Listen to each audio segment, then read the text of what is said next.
Hi friends, അസ്സലാമു അലൈക്കും. ഇന്ന് ഞാൻ വന്നിട്ടുള്ളത് ഒരു ലുക്കൈമാത്തിൻ്റെ റെസിപ്പിയും കൊണ്ടാണ്. നല്ല ടേസ്റ്റി ആയിട്ടുള്ള ഒരു അറേബ്യൻ സ്വീറ്റാണ് കേട്ടോ അത്. ശരിക്കും പറഞ്ഞാൽ നമ്മുടെ ഗുലാബ് ജാമുനൊക്കെ പോലെ തോന്നുന്ന ഒരു സ്വീറ്റാണ്. അപ്പോൾ നല്ല ക്രിസ്പി ആയിട്ടും കഴിക്കാം നമുക്ക്, അതുപോലെ തന്നെ നല്ല സോഫ്റ്റ് ആയിട്ടും കഴിക്കാൻ പറ്റുന്ന നല്ലൊരു സ്വീറ്റാണ് കേട്ടോ അത്. ഇതിവിടെ ഇവർ റംസാൻ സ്പെഷ്യലൊക്കെ ആയിട്ട് ചെയ്യുന്ന ഒരു സംഭവമാണ് കേട്ടോ. നല്ല ടേസ്റ്റി ആയിട്ടുള്ള നല്ലൊരു സ്വീറ്റാണ്. വളരെ ഈസി ആയിട്ട് നമുക്ക് ചെയ്യാനും പറ്റും. അപ്പോൾ റെസിപ്പിയിലോട്ട് പോകുന്നതിന് മുമ്പായിട്ട് എപ്പോഴും പറയുന്ന പോലെ തന്നെ എൻ്റെ ചാനൽ സബ്സ്ക്രൈബ് ചെയ്യാത്തവരുണ്ടെങ്കിൽ സബ്സ്ക്രൈബ് ചെയ്യുക. അതുപോലെ വീഡിയോസ് ഇഷ്ടമാണെങ്കിൽ ലൈക്ക് ചെയ്യാൻ മറക്കരുത്. അതുപോലെ നിങ്ങൾ ഷെയർ ചെയ്ത് സപ്പോർട്ട് ചെയ്യുക.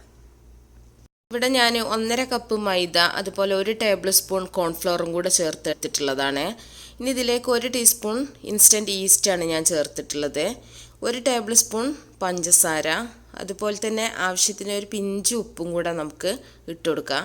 ഇത് നന്നായിട്ടൊന്ന് മിക്സ് ചെയ്യാം. ഇനി ഇതിലേക്ക് ചെറിയ ചൂടുള്ള വെള്ളമാണ് ഞാൻ ഒഴിച്ചു കൊടുക്കുന്നത്. അപ്പോൾ 1.5 കപ്പിന് ഏകദേശം ഒരു 2 കപ്പ് വെള്ളം ആവശ്യമായിട്ട് വരുന്നുണ്ട്. അപ്പോൾ ഇത് കുറേശ്ശെ ഒഴിച്ചിട്ട് നമുക്കിതൊന്ന് കലക്കിയെടുക്കാം. ഒന്നിച്ചൊഴിച്ചിട്ട് കലക്കിയെടുക്കാൻ കുറച്ച് ബുദ്ധിമുട്ടായിരിക്കും, കട്ട പിടിച്ചു പോകും. അതുകൊണ്ട് കുറേശ്ശെ ഒഴിച്ചിട്ട് നമുക്കിത് കട്ടയൊന്നും ഇല്ലാണ്ട് നന്നായിട്ട് തന്നെ ഒന്ന് മിക്സ് ചെയ്തെടുക്കാം. അപ്പോൾ ഇനി ഈസ്റ്റ് കഴിക്കാത്തവർ അല്ലെങ്കിൽ ഈസ്റ്റിൻ്റെ സ്മെല്ല് ഇഷ്ടപ്പെടാത്തവരൊക്കെ ഉണ്ടെന്നുണ്ടെങ്കിൽ അവർ ബേക്കിംഗ് സോഡ വെച്ചിട്ട് ഇതുപോലെ തന്നെ ചെയ്യട്ടോ. ഒരു 1/2 ടീസ്പൂൺ ബേക്കിംഗ് സോഡ ചേർത്ത് കൊടുത്താൽ മതി. ഇത് പൊങ്ങാൻ വേണ്ടിയിട്ടാണ്. പക്ഷേ ഒറിജിനൽ റെസിപ്പിയിൽ ഈസ്റ്റാണ് കേട്ടോ ഇവിടെ ചേർക്കുന്നത്.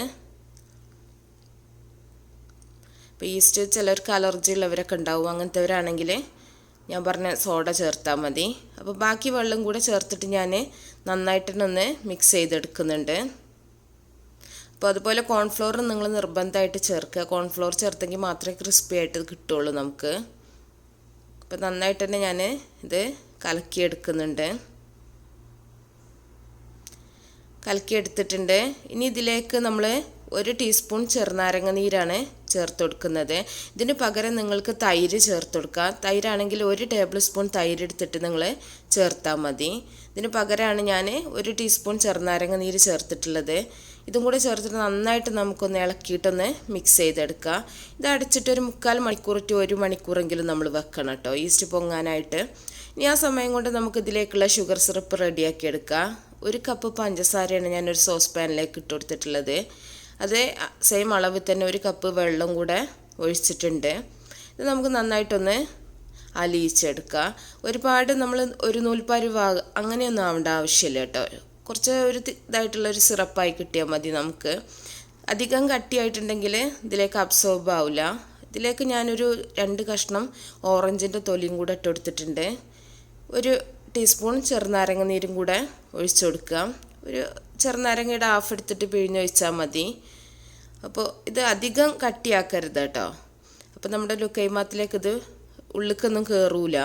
അപ്പോൾ അതിനനുസരിച്ചിട്ടുള്ള ഒരു കട്ടിയിലാണ് വേണം നമ്മൾ തീ ഓഫ് ചെയ്യാൻ വേണ്ടിയിട്ട്. അപ്പോൾ നമ്മുടെ മാവ് 1 മണിക്കൂർ കഴിഞ്ഞപ്പോൾ തന്നെ നന്നായിട്ട് തന്നെ പൊങ്ങി വന്നിട്ടുണ്ട്, നിങ്ങൾക്ക് കാണാൻ പറ്റുന്നുണ്ടാവും. ഇനി നമുക്ക് നന്നായിട്ടൊന്ന് മിക്സ് ചെയ്തെടുക്കാം. നന്നായിട്ട് മിക്സ് ചെയ്തിട്ടില്ല എന്നുണ്ടെങ്കിൽ നമ്മൾ ഫ്രൈ ചെയ്തെടുക്കുന്ന സമയത്ത് ബബിൾസ് ആയിട്ട് ഇങ്ങനെ കിടക്കും. അതുകൊണ്ട് ആ ബബിൾസ് പോകുന്ന സമയം വരെ നമുക്ക് നന്നായിട്ടൊന്ന് മിക്സ് ചെയ്തെടുക്കുക. എന്നിട്ട് നമ്മൾ ചട്ടിയിൽ ഓയിൽ ചൂടാക്കിയിട്ട് ഇതുപോലെ കൈ വെച്ചിട്ട് നമ്മളിങ്ങനെ ഇട്ട് ഫ്രൈ ചെയ്തെടുത്താൽ മതി. സ്പൂൺ വെച്ചിട്ടോ നിങ്ങളുടെ ഇഷ്ടത്തിനനുസരിച്ചിട്ട് എങ്ങനെ വേണമെങ്കിലും ഫ്രൈ ചെയ്തെടുക്കാം. മാക്സിമം ഷേപ്പിൽ റൗണ്ട് ബോൾസ് ആക്കിയിട്ട് തന്നെ എടുക്കാൻ ശ്രമിക്കുക കേട്ടോ. നമ്മൾ എങ്ങനെ ഇട്ട് കഴിഞ്ഞാലും എന്തായാലും കുറച്ച് വാലൊക്കെ ആയിട്ട് തന്നെ വരും. അപ്പോൾ അതൊന്ന് ക്ലിയർ ചെയ്തിട്ട് ചെയ്യാൻ ശ്രമിക്കുക. ഇവിടെ പ്രൊഫഷണലായിട്ട് ചെയ്യുന്നവരൊക്കെ കറക്റ്റ് ബോളായിട്ട് തന്നെയാണ് അവരിത് ചെയ്യുന്നത്. അപ്പം നമ്മൾ ചെയ്യുന്ന സമയത്ത് എന്തായാലും കുറച്ച് അങ്ങോട്ടും ഇങ്ങോട്ടൊക്കെ ഷേപ്പിനൊക്കെ വ്യത്യാസം വരും. അപ്പം നന്നായിട്ട് തന്നെ ഞാനിതുപോലെ ഫ്രൈ ചെയ്തെടുക്കുന്നുണ്ട്. പെട്ടെന്ന് തന്നെ പൊങ്ങി വരും കേട്ടോ ഈസ്റ്റ് ഉള്ളത് കാരണം. അപ്പോൾ ഇതുപോലെ നമുക്ക് ഒരു മീഡിയം ഫ്ലെയിമിൽ ഇട്ടിട്ട് വേണം നമ്മളിത് ഫ്രൈ ചെയ്തെടുക്കാനായിട്ട്. തീ കൂട്ടി വെക്കരുത്, ഈസ്റ്റ് ഉള്ളതുകൊണ്ട് തന്നെ പെട്ടെന്ന് കരിഞ്ഞു പോവും. അപ്പോൾ ഞാൻ എല്ലാം ഒന്ന് ഫ്രൈ ചെയ്തെടുത്തിട്ടുണ്ട്. ഇങ്ങനെ വരുന്ന കുറച്ച് ഭാഗങ്ങളൊക്കെ നമുക്ക് വേണമെങ്കിൽ ഇതുപോലെ ഒന്ന് മുറിച്ചിട്ട് മാറ്റിയെടുത്താൽ മതി. അപ്പോൾ ഇനി നമുക്കിതൊരു പ്ലേറ്റിൽ വെച്ചതിന് ശേഷം ഇതിൻ്റെ മുകളിലേക്ക് ഷുഗർ സിറപ്പ് ഒഴിച്ചു കൊടുക്കാം. ഇതിൻ്റെ കൂടെ സാധാരണ ഈന്തപ്പഴത്തിൻ്റെ സിറപ്പ് വെച്ചിട്ടും ഇത് കഴിക്കാറുണ്ട്. ഷുഗർ സിറപ്പ് ആകുമ്പോൾ നമുക്ക് എല്ലാവർക്കും പെട്ടെന്ന് ചെയ്യാൻ പറ്റുന്ന ഒന്നാണ്. അല്ലെങ്കിൽ നമ്മൾ ഷുഗർ സിറപ്പിൽ ഇട്ട് വെച്ചിട്ടും കഴിക്കാം. ഇട്ട് വെച്ചിട്ട് കഴിക്കണമെങ്കിൽ ഓവർ സോഫ്റ്റ് ആയി പോകും. ഇതുപോലെയാണെങ്കിൽ ആ ക്രിസ്പ്നെസ്സോട് കൂടി നമുക്ക് കഴിക്കാൻ പറ്റും. അപ്പോൾ എല്ലാവരും ഉണ്ടാക്കി നോക്കുക, എന്നിട്ട് അഭിപ്രായങ്ങളൊക്കെ അറിയിക്കുക. അപ്പോൾ എല്ലാവർക്കും ഇഷ്ടമായിട്ടുണ്ടാവും എന്ന് വിചാരിക്കുകയാണ്. ഇനി ഇതിൽ നിങ്ങളുടെ ഇഷ്ടത്തിനനുസരിച്ച് ഒരുപാട് മാറ്റങ്ങൾ നിങ്ങൾക്ക് വരുത്താൻ പറ്റും. സിറപ്പിൽ ഏലക്കട, അതുപോലെ റോസ് വാട്ടർ ഒഴിക്കുക, അതൊക്കെ നിങ്ങളുടെ ഇഷ്ടത്തിനനുസരിച്ചിട്ട് ചെയ്യുക. അപ്പോൾ നല്ല റെസിപ്പികളൊക്കെ ആയിട്ട് ഇൻഷാ അല്ലാഹ് നമുക്ക് അടുത്തൊരു വീഡിയോയിൽ കാണാം. Okay, by.